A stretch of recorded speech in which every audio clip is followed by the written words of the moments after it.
Okay. So, starting... Stop kicking it. Starting even earlier than usual. Yeah, so I'm starting early for a few reasons. One is to, let people come in and know that we're going live. But another reason is because Johnny has to go and get ready for a thing they have at 1. So I want to make sure that we have ample time. Afternoon tea is an hour, or we shoot for an hour. So I wanted to give us as close to that hour as possible. Sorry, I have bobby pins in my hair today. It's in a little bun and bobby pins, half up, half down. I just bought bobby pins for the first time the other day. And yeah, so I'm testing them out because it's too hot for a hat and my hair is doing things. So yeah.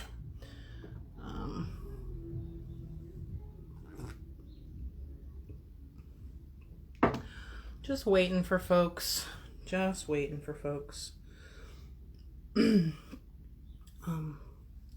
Yeah, all of this is very new to me because when I was full girl mode back in the day, I didn't own any bobby pins. So funny that we've come back around. Also, you can kind of see this gives me an opportunity. We can talk a little bit about my hairline. I've always had a huge forehead, but as you can see, T has T didn't do this, I shaved this. But T, like, I have a very distinct now. Right angles, like this was more rounded before, I feel like, and now it's squared off, like it goes back further here. Yeah, so that's an interesting fun fact about tea. Coming up on a year of low dose tea, actually, in May. That's wild to me. Both of us will be a year in May. Actually, we should do some year on tea celebration situation.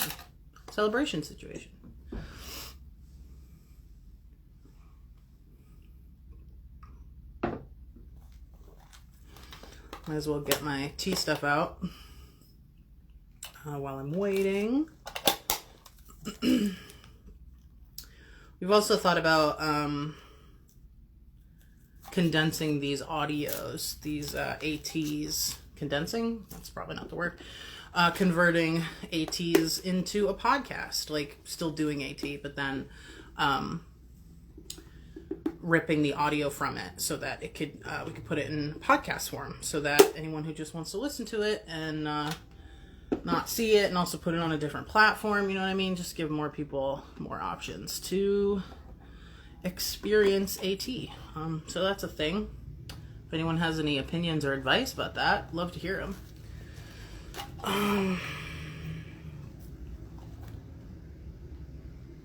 Yeah, I'm on my last little vial of tea. I had 4 vials of tea last time, so I went a blissfully long chunk of time where I didn't have to harass the pharmacy for my tea, but here we are again. So they'll be getting a call from me. Hopefully they figured it out by now. It's just a day in the life of taking a controlled substance, because I know other people who take controlled substances, not necessarily tea, but other things, have to go through the same sort of hassle. But it's funny to think that testosterone is a controlled substance, just like oxycodone or whatever.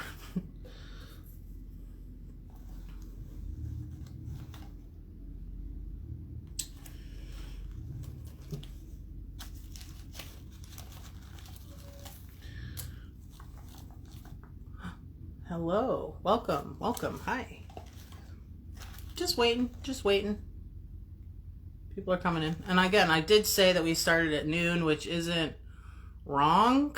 It's just that we're trying to start talking at noon, or start talking, you know what I'm saying? Like, start a little bit early, get people in.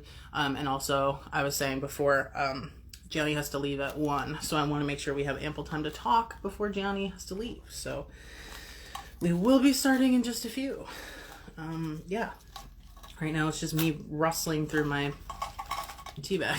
I actually feel like I might need to make a new tea bag because everything's just sort of like rattling around in here. You know what I mean? I feel like I need a... I liked this at the time and I still like it. I just don't know if it's ideal for stuff. My tea supplies. I don't know.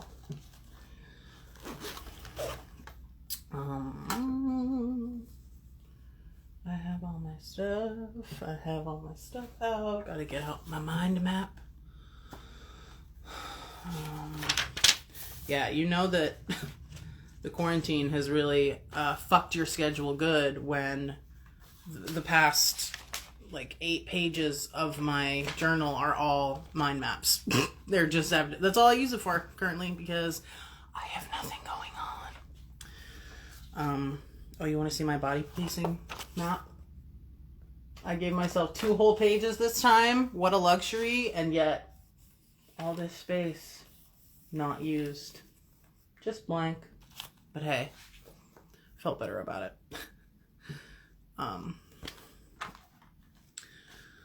Yeah, I'm excited. This was the topic that got the most votes. Narrowly. It got like 1 more vote over something else. I forget what the other one was highest voted. It might have been trans bodies and dating, which we'll probably do anyway. It was just sort of like, you know, what do you want us to do right now? Yeah, and I'm excited to do it. I'm always excited to do things that other people want to see, hear what other people want to see. Hi, Blair. Yeah. And I hope more people will vote. We'll be announcing our April topic really soon, because we do have it. And I mean, we have it. I have made a whole spread for it, so don't worry, it's happening. Yeah, so it'll be... I'm excited for that topic. It's going to have a lot of really interesting things. It might involve some special guests. We'll see.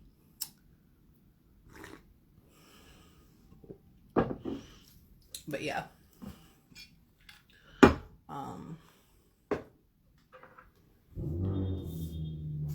Yeah, get all your noises out now. I can't be having them while I talk. So get out your revving your car mufflers and whatever the hell else. I really wish I could wear these and be able to see better, but the glare is really annoying. Okay. Oh, hello. Hi. Yeah, let him on in.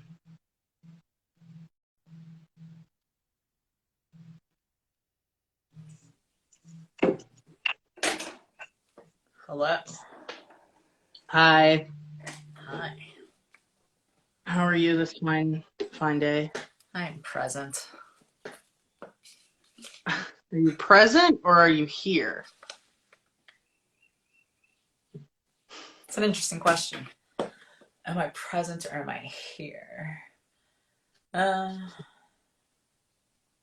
say I'll stick with my original answer. I'm present more than here. You're as here as you can possibly be. That's correct. So I'll take it. There's something aquamarine color in your hair. Oh, it's my scrunchie. I was saying that I needed to put my hair up because, as I said before, for some reason it always ends up that on Fridays, tea days, I am a greasy, gross mess and haven't showered for like 2 days before, and I don't know why it always happens that way, but it does. And I needed to get my hair out of my face, but I didn't want to put my hat on because it's hot here. It's hot here today as well. It's muggy. Yeah, I would hope so. North Carolina. Part of the reason people live there, right? Yeah, so welcome. Hello. Welcome to this to afternoon tea. Last week of March, our bodies month, all about trans bodies. And this week's topic is a topic that people voted on, and this one pulled out ahead, pulled out in front, pretty narrowly. I think it was like one vote, so it was pretty close. I think it was like just right in front of trans bodies and dating, which I said we will probably do soon-ish. Like, it's a topic we talk about all the time, so we will probably talk about it sometime. But for now, this is the topic that won, and I'm excited to do a topic that people like specifically want to hear about or are interested in. Yeah, so I talked a lot last week. It felt really weird to talk a lot last week, even though we had talked before about how I probably would be talking a lot because it was mostly a me thing. Because I experience fat phobia that you do not, obviously. But this week, I thought you could open and give us a little like definition, brief PhD in sociology definition of body policing and what it means generally. Sure, happy to.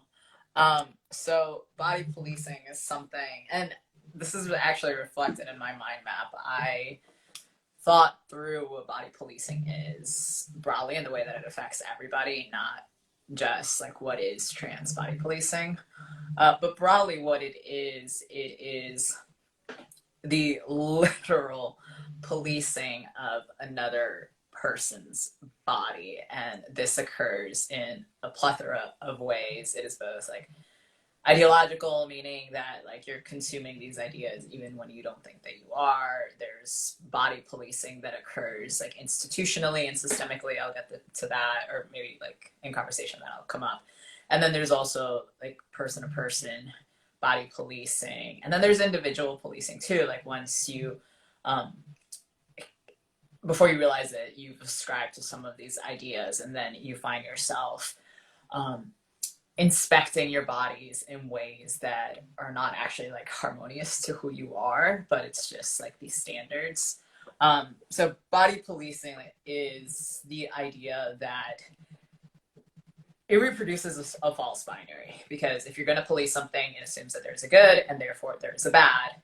But like all policing, it occurs in order to uphold a very narrow idea of what is normative. In this case, because we are policing bodies, it is one specific sort of body. So the conventional white, thin, gendered body. So if you are assigned male at birth, then it would be, you know, burly, big, masculine.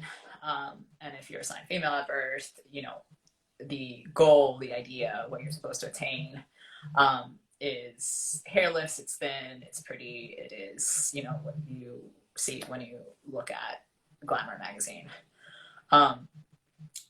Body policing is important to discuss because it's so pervasive that I think we've like normalized it, and now it's just something that we do without realizing what we're actually a part of and what we're contributing to. And what I mean by like body policing institutionally could be like the prison industrial complex. So that is literally how a system has decided that we are going to police body, like quite literally, there's an institution of the police that goes after Black and brown bodies. And then, you know, it's less than a step to realize how that impacts trans bodies. And then when we see, just to like connect the two real quick, and then I'll stop talking. So there's one major institution of body policing, and then there's, okay, what do we do with trans bodies when they come into the prison industrial complex? And instead of ever like critiquing or looking at like what is the prison industrial complex, we're like, well, where the like what the fuck, like trans people just can't exist because we don't have a trans prison to put them in.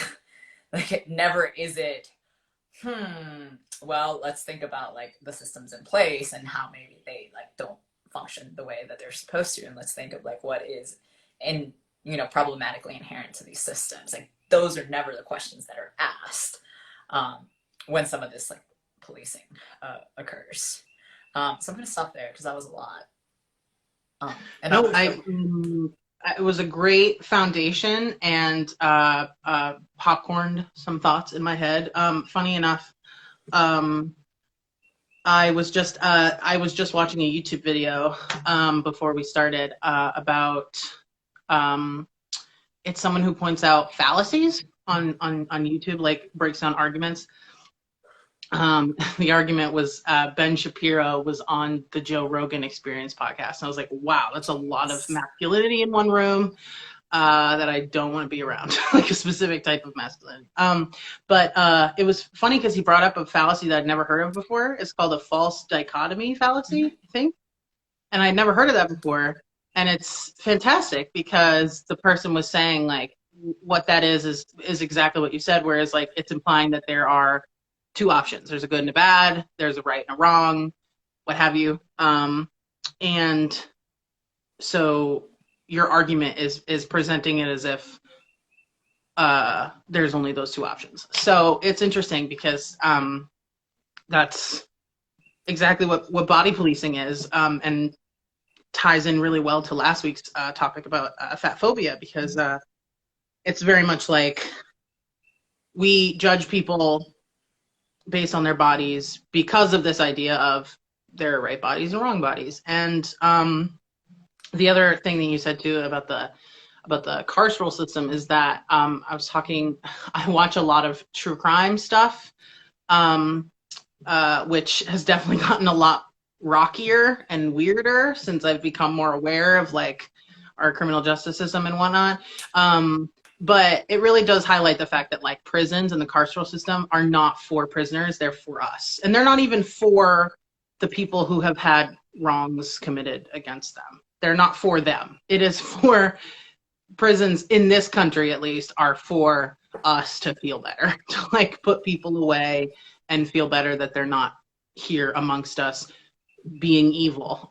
They're not actually to reform or help the prisoners or whatever. That's why they don't care about, trans prisoners being in the right prison that that aligns with their identity, because that breaks the whole idea of a prison. The whole idea of a prison is that like you don't deserve rights the way they currently are. So why would they care about your gender identity? Like, oh, we'll make sure we put you in the prison that makes you feel the best. Like, no.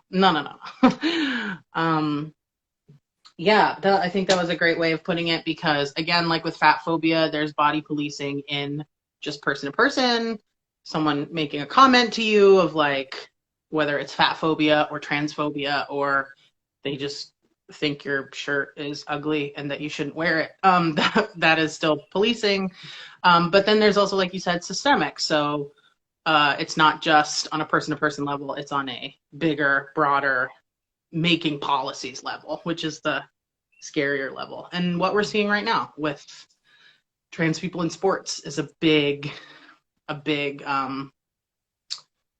just like, it's just a good topic to wrap up this month, because body policing is like, it's all the topics we've been talking about. It's like the catch-all umbrella of like you said it, there are right bodies and wrong bodies. There are right genders and wrong genders. There, what have you. So,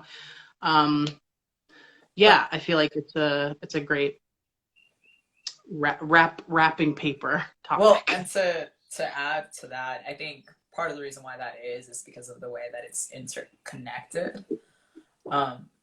So, the idea of policing is that, to what you were saying, so we establish a good and a bad. It's false, but we establish it, and then we make efforts to delineate which one is the good, which one is the bad. So everything that is now bad, we have to call it out, and you see it.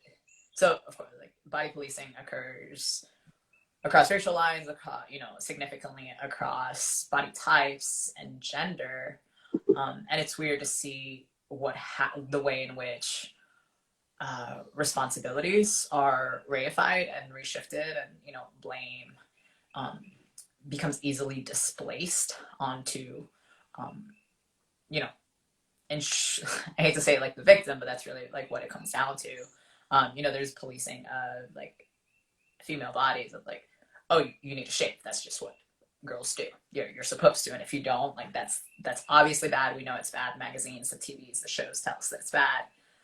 Um, like that is one form of body policing that then I think for many people becomes internalized, and that's true for you know, people that struggle with their weight.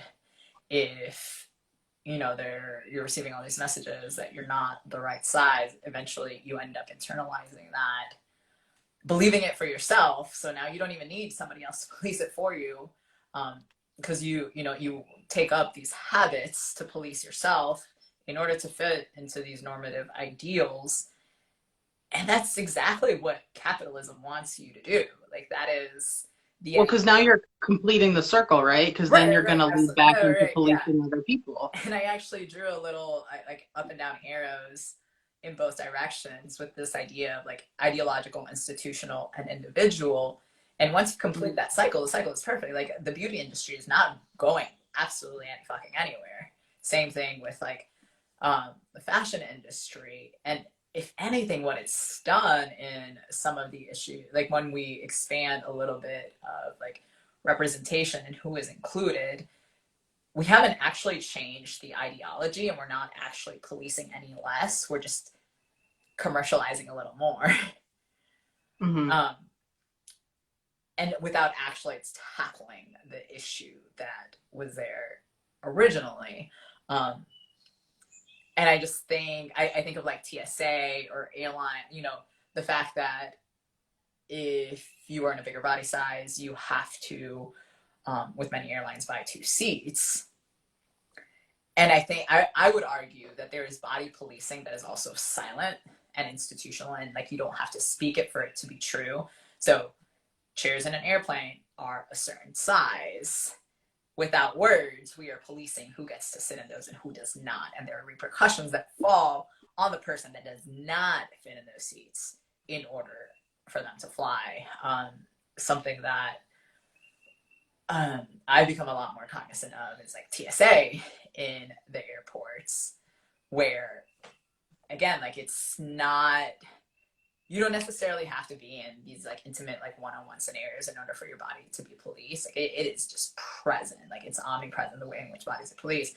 Walk through, and you know, for trans and non-binary people, walking through TSA is like a super, sometimes high risk, high anxiety scenario, because there is policing of what bodies are allowed to exist or not the moment you get to that X-ray scanner and there is a pink button and a blue button.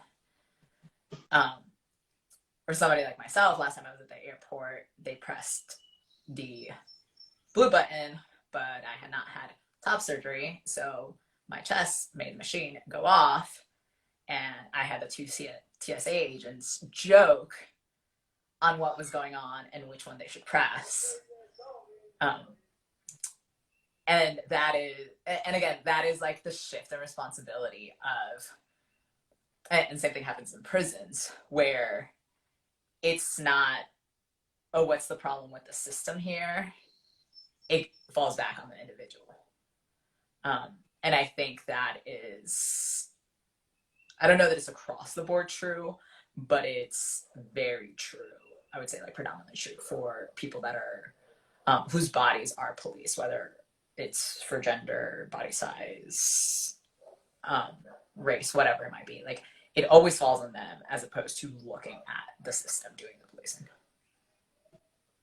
Yeah, there's definitely like, you can argue all you want about like statistical or reasons for things, or you know what have you. People try and, or logistical was the word I wanted, for things like, you know, you may argue, somebody could argue like, well, of course they have to pay for 2 seats on an airline, like they're taking up the 2 seats and so they have to pay for the 2 seats.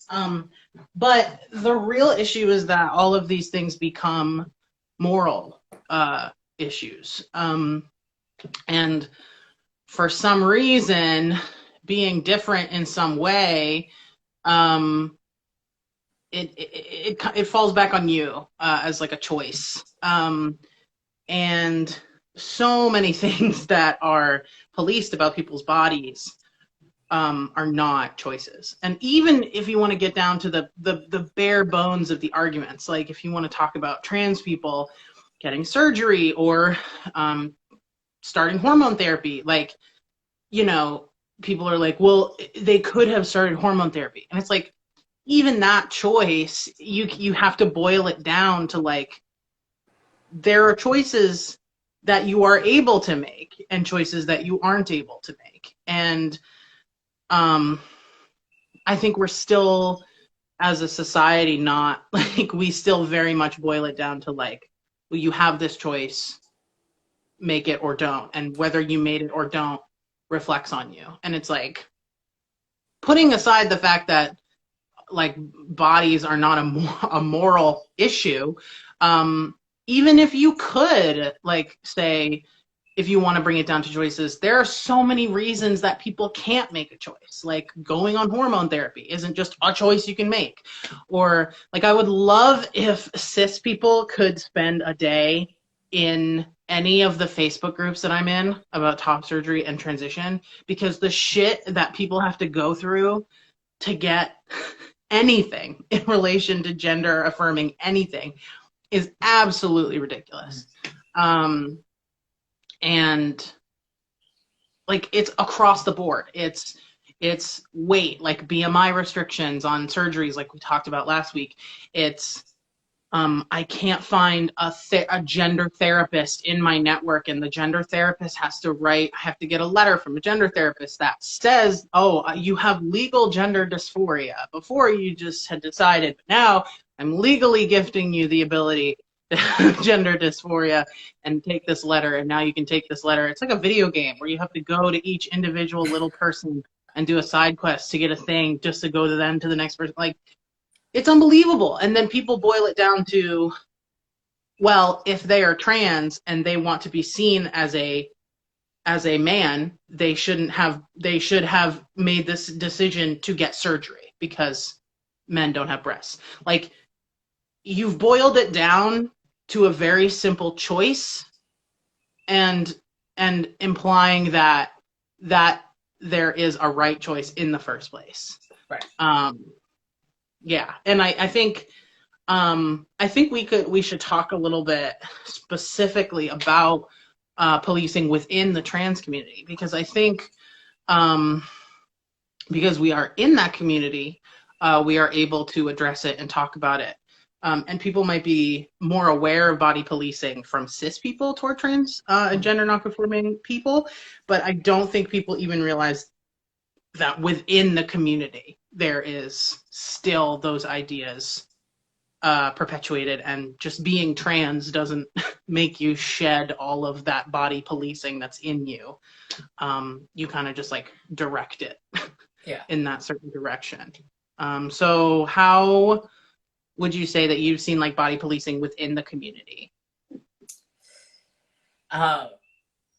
Within the trans community, I was gonna first say that I let me respond to your comment and then I'll answer your question, because I like what you said about like the morality piece of body policing and how like it becomes layered in that way.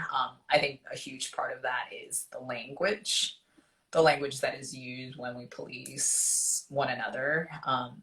And to speak back to the trans community, you see it systemically with like the words that are used when we want to police trans bodies through legislation. So it's about like protecting women and about protecting sports.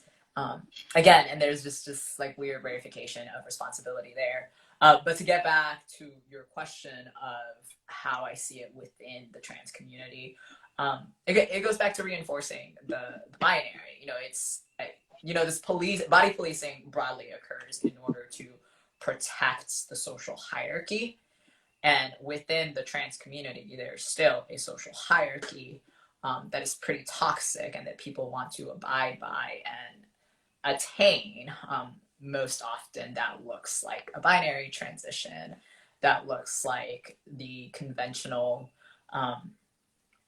like body image physiques that people like reach out for and pursue. And I would say that it becomes really complicated within the trans community because it is already like a hyper surveilled group, and it is a community that, you know, it's kind of like has lost a lot, is not very well protected. So you I hate to put it this way, but at the moment I have no better words for it. Like, you have to take it where you can.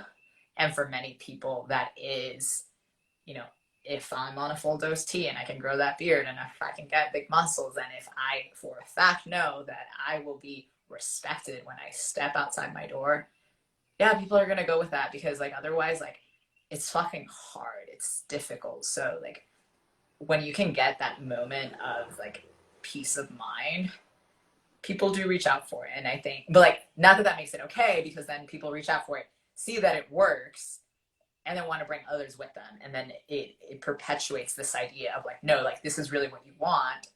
And that other thing, even if you were comfortable in your body before, like that's not actually what you want. So then there's like a disintegration even within the community of who are we going to support, who are we going to accept. You see it so much within the like AMAP gay community as well. It's super toxic there. And I think it has to do so much with where can I get privilege?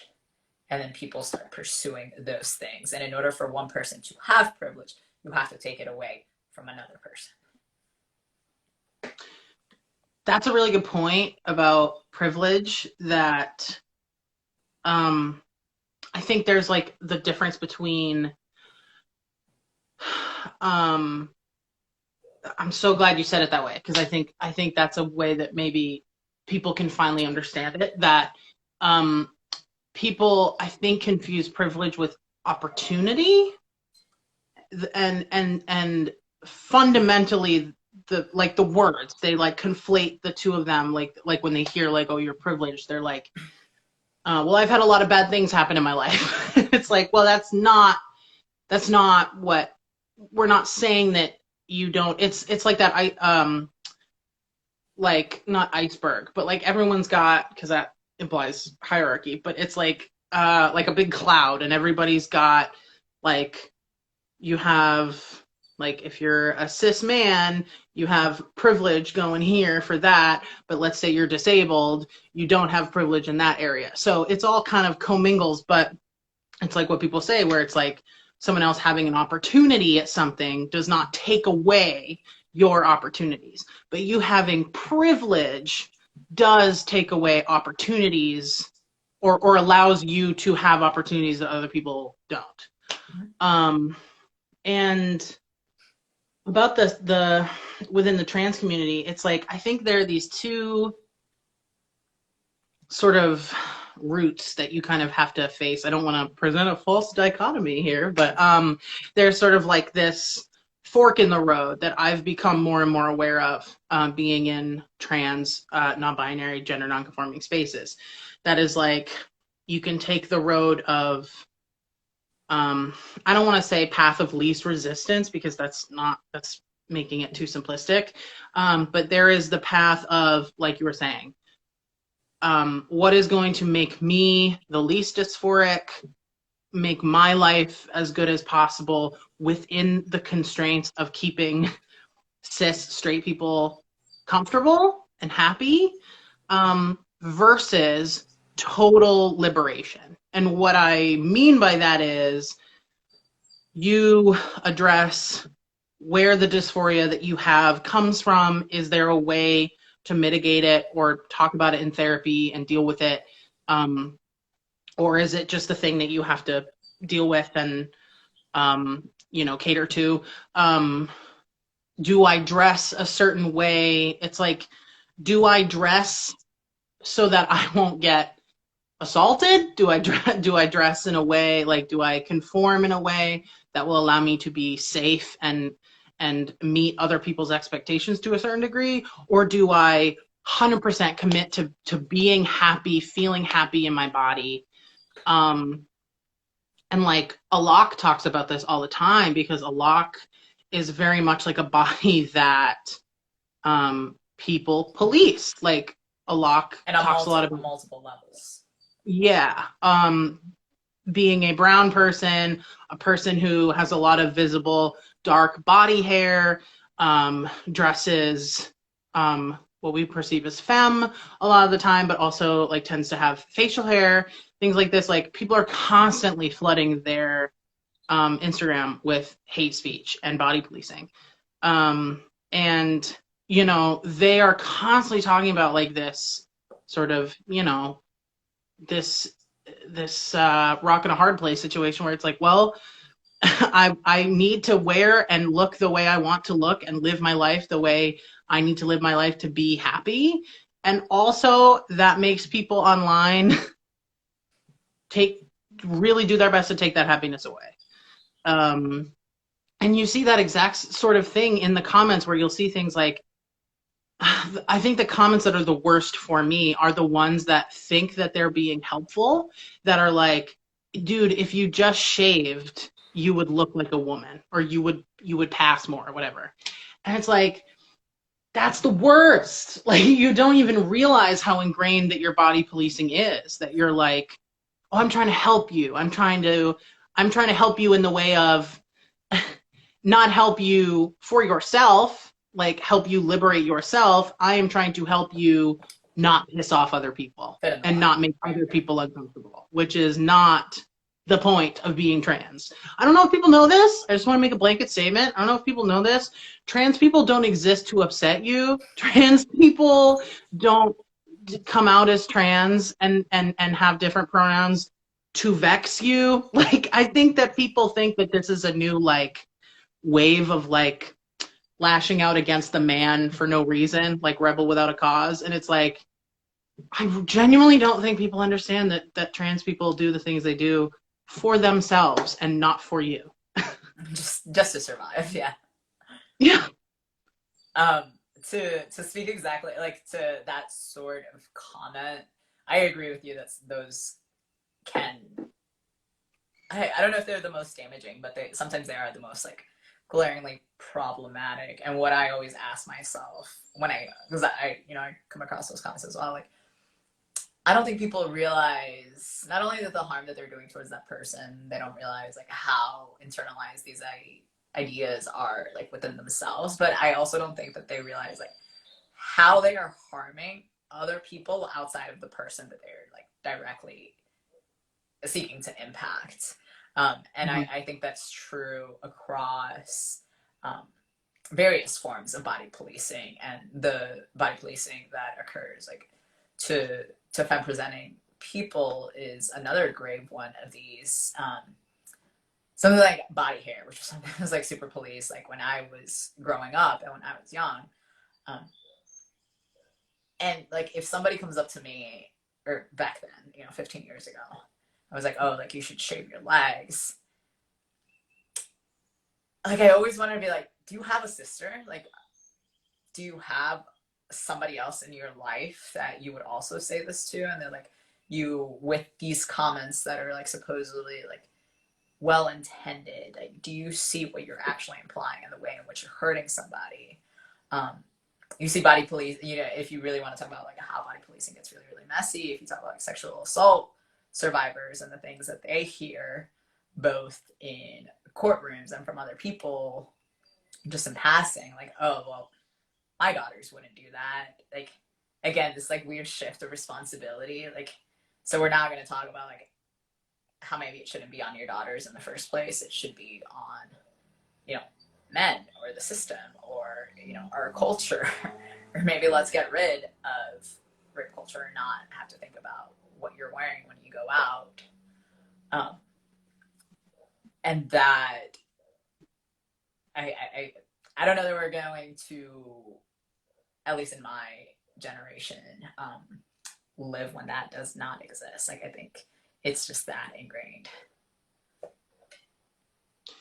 I genuinely think, I know I bring this up a lot, but I genuinely think that like, I don't want to say that because I don't believe it. I don't want to say that I think that the internet and social media and things like that have made people less empathetic, because I fundamentally don't think that's true. I actually think that just from the interactions I've had with people, that social media and being able to see people who don't look like you, who have other experiences, whatever, is huge for people in coming out of themselves and like being able to connect with other people. But sometimes I'm like, I have this thought that's like, should we teach an empathy class in schools? You know what I mean? Like, I don't know, like there just seems to be this disconnect that happens, and I think it happened way before the internet. Because this was a thing. Makes me think about when I was reading Fearing the Black Body. A lot of it started very heavy in art, like it talked about the art world, and like Renaissance times, and there was this wild thing that would happen where white male artists were drawing black women and had never seen a black woman. So they were only drawing and perpetuating the things that they had heard and seen other artists say and draw. And then I forget who it was, because there's so many artists and so many names that are not in English. But there was an artist who fucking eventually one day met a black woman and painted her portrait, and he just couldn't stop talking about like how beautiful she was and how like surprised she was that like dude, like she's like I don't know what he thought like I don't know what he thought a black person was gonna look like. But it's just that idea of like, you've never seen that type of person. The same could apply to a person with a gender identity you've never met before. Well, Um, I hate to like interject right here, but like, how do you connect that to the anti-trans legislation that's going on right now? oh, yeah, it's so emblematic of like, I just keep seeing different articles that are parroting this, and it's the thought that I had, and I'm glad they're saying it. We are targeting a problem that does not exist. Not in the fact that trans girls don't want to do sports. They do. The problem is them crushing cis girls into the dirt and like creating a trans girl empire, and like cis girls are dying, and like you know what I mean, like this sort of like thing that's like really creating this idea that it's like rampant and it's an epidemic and it's really happening. And then it's like, okay, do you know a trans girl? I'll wait.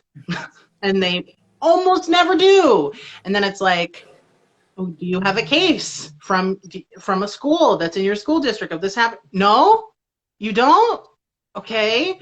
So this is the hill you're going to die on. You've never met this type of person, and that's why we have to do this fucking trauma theater. What do they call it? Like trauma economics. Someone called it something the other day, where it's like you have to. It happens a lot to Black people, and especially Black women and femmes, where it's like you just have to parrot your trauma and like go in front of people and tell them all your trauma. Fat people have to do it too, where it's like fat people have to explain to you how shitty their lives are, for you to be empathetic. You can't just think, oh, it probably is bad to say bad things to a person. Like you actually have to hear somebody say to you, hi, I'm suicidal because you call me fat and ugly and disgusting on the internet every day. Like, it's the same thing of like, it doesn't matter if it was pre-internet or post-internet or, whether it's a law or what have you, like, it's the same thing. It's the same thing of like, you've never met this type of person. You don't know what their life is like. And you are making, in the cases of these laws, huge decisions about a thing that you just don't understand. Yeah. I mean, and the painting analogy feels like it parallels that so well, in that,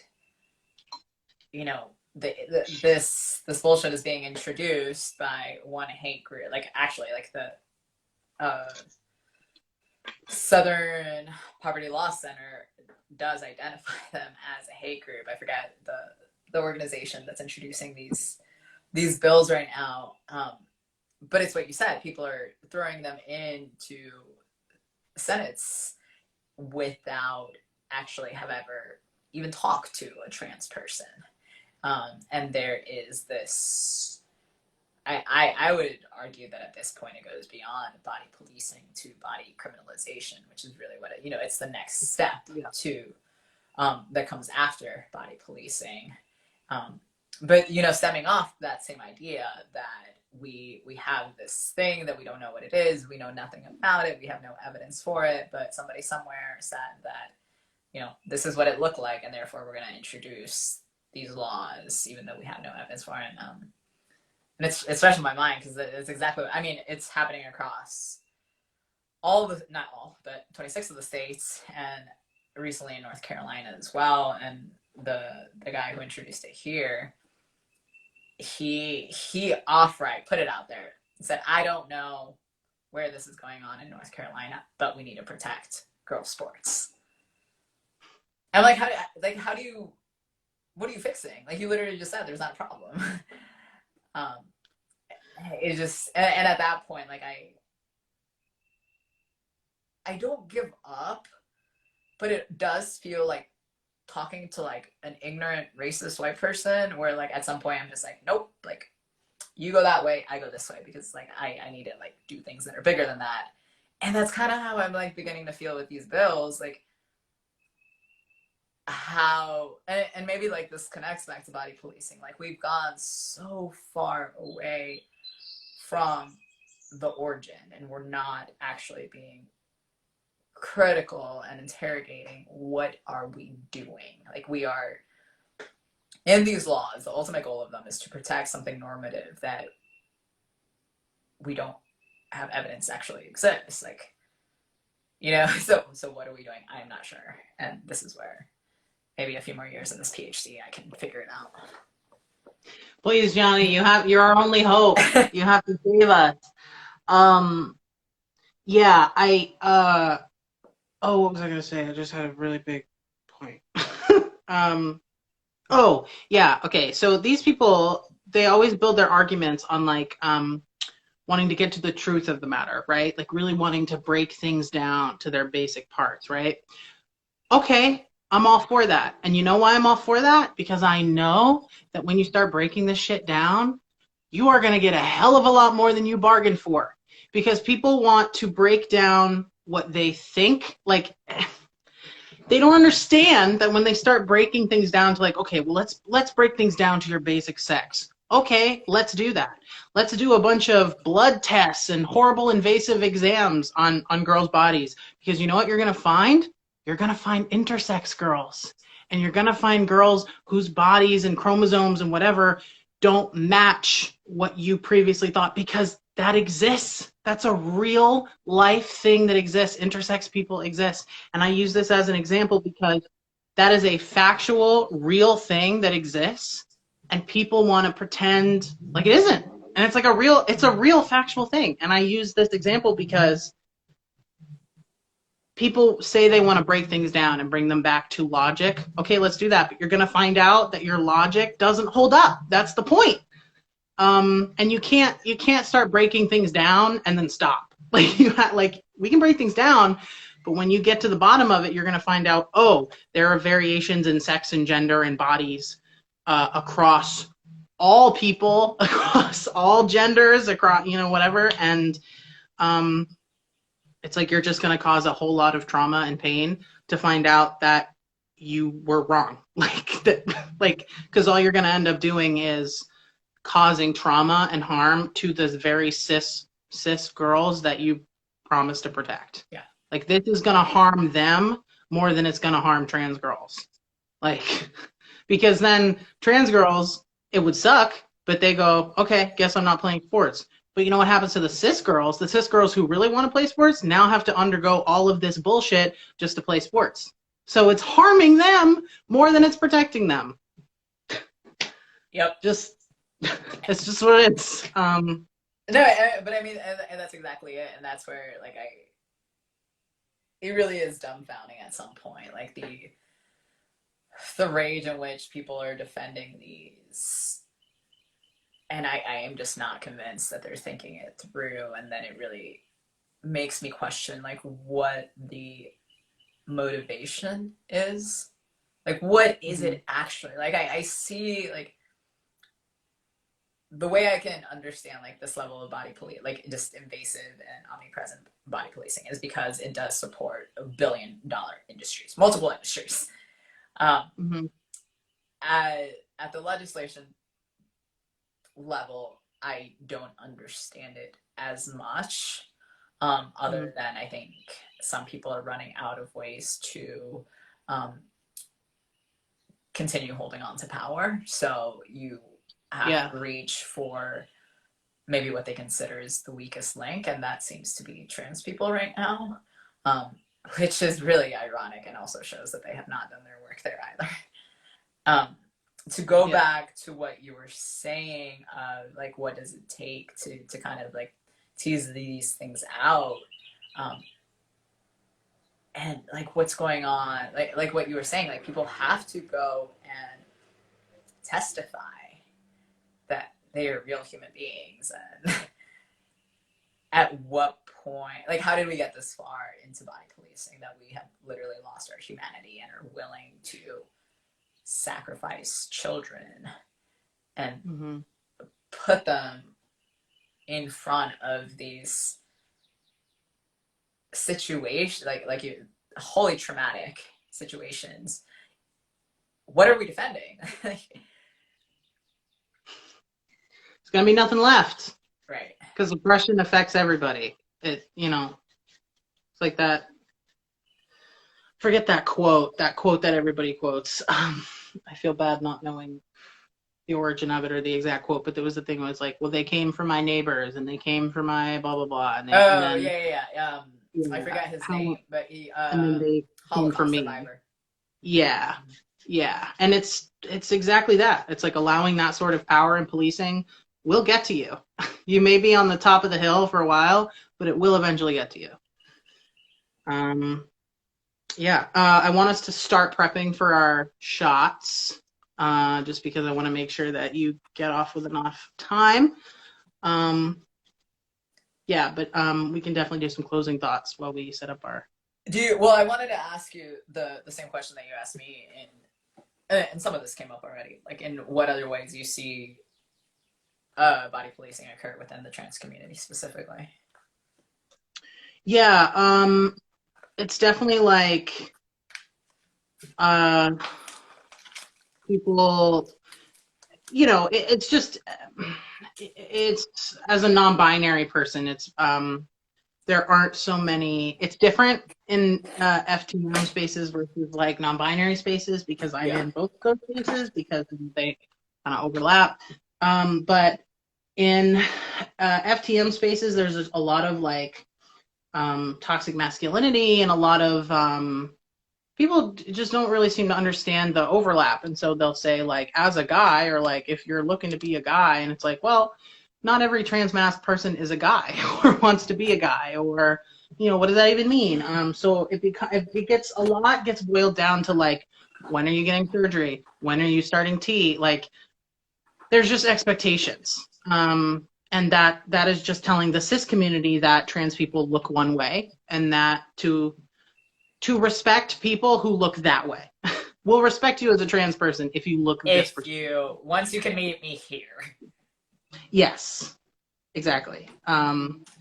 So yeah, and then also the fat phobia piece. How there's a lot of people who don't want to get top surgery until they lose weight, so that they have more pec definition, or you know things that their surgeon. There are many concerning posts where people will talk about things that their surgeon should almost certainly give them a revision for, because there's just something that didn't come out the way it was meant to, Yeah.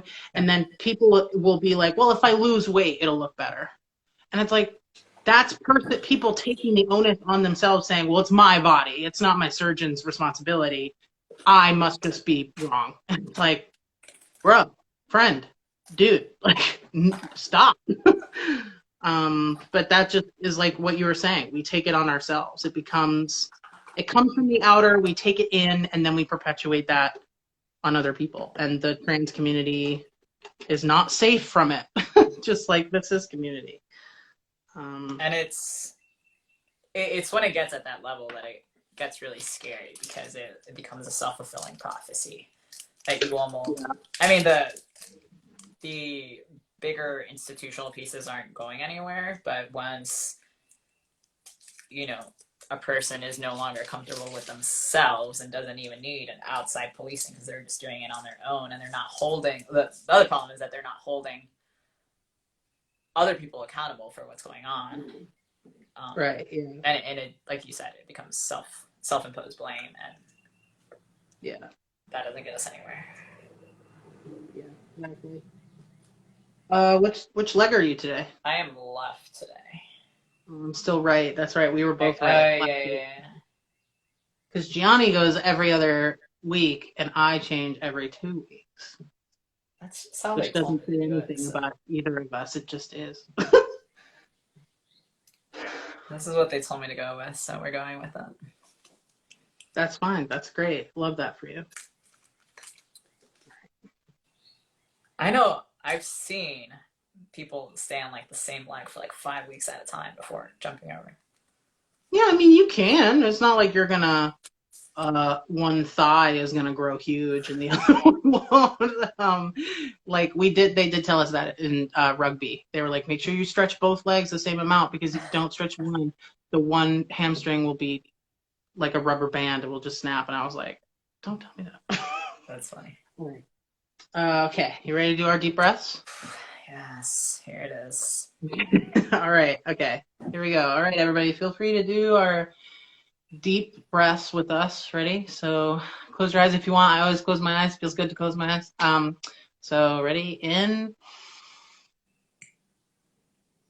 and back out. And one more. In and back out. Very nice. Okay. I'm gonna go right where this freckle is. Oh yeah, you did that last time. That perfect target. Yeah, I have a lot of freckles, so there tends to be one near where I want to go. So, all right, you ready? All right. All right. 1, 2, 3. Ow! You heard that one. I'm sure that was instantaneous. This one, thankfully, was not too painful for me. Did you hit the freckle? I didn't hit the freckle, but I didn't go in as fast as I typically do, and I definitely felt it. Yeah, it's all about the speed. You know what you have to do? You have to turn on the news and watch all the COVID vaccination videos where they're just yeah, boom, and the next one. Yeah, the person who did mine, I was flabbergasted. I was like, how do you, God, you're so good at this. But yeah, so it's I set alarms. I'm all about this. Set a whole bunch of alarms. Very professional now. So Love it. Thank you everybody for joining us again this week. Very happy to have you. Thanks so much for voting to have this topic. We love it when you tell us what to do, so do it more often. Not in a policing way, but in a fun way. So we're going to be putting up our April theme over the next week, and we'll figure out what those topics are going to be. Yeah, and we hope to see you next week, and take care of yourselves and have a good week as best you can, and get vaccinated if you can. Have a good week. We'll do it again soon. Bye. Bye, everyone.